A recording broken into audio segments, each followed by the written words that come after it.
रमा एकादशी व्रत कथा। प्राचीन समय में मुचकुंद नाम का एक राजा था जिसकी मित्रता देवराजेंद्र, यम, वरुण, कुबेर एवं विभीषण के साथ थी।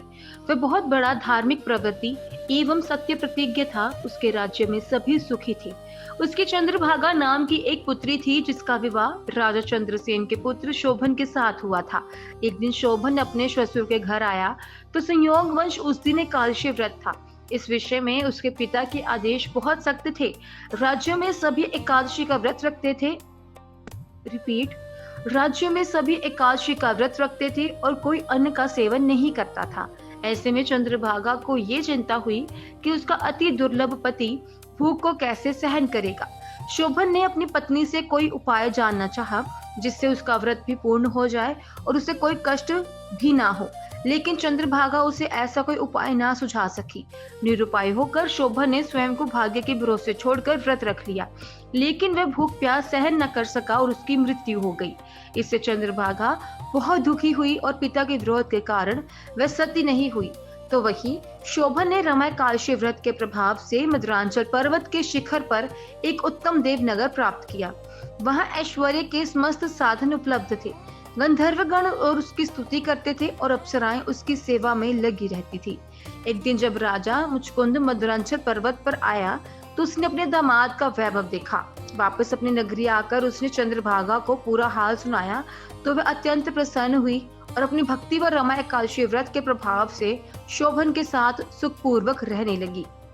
रमा एकादशी व्रत कथा। प्राचीन समय में मुचकुंद नाम का एक राजा था जिसकी मित्रता देवराजेंद्र, यम, वरुण, कुबेर एवं विभीषण के साथ थी। वह बहुत बड़ा धार्मिक प्रवृत्ति एवं सत्य प्रतिज्ञ था। उसके राज्य में सभी सुखी थे। उसकी चंद्रभागा नाम की एक पुत्री थी जिसका विवाह राजा चंद्रसेन के पुत्र शोभन के साथ हुआ था। एक दिन शोभन अपने ससुर के घर आया तो संयोगवश उस दिन एकादशी व्रत था। इस विषय में उसके पिता के आदेश बहुत सख्त थे। राज्यों में सभी एकादशी का व्रत रखते थे।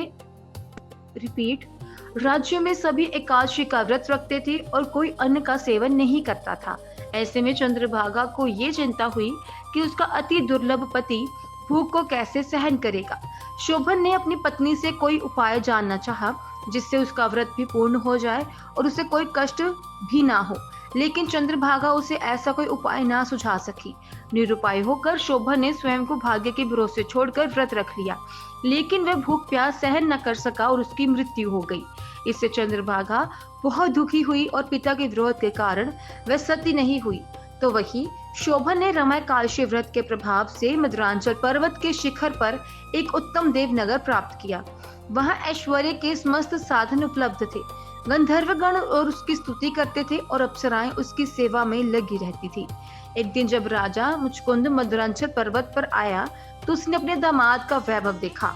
वापस अपनी नगरी आकर उसने चंद्रभागा को पूरा हाल सुनाया तो वह अत्यंत प्रसन्न हुई और अपनी भक्ति व रमा एकादशी व्रत के प्रभाव से शोभन के साथ सुखपूर्वक रहने लगी।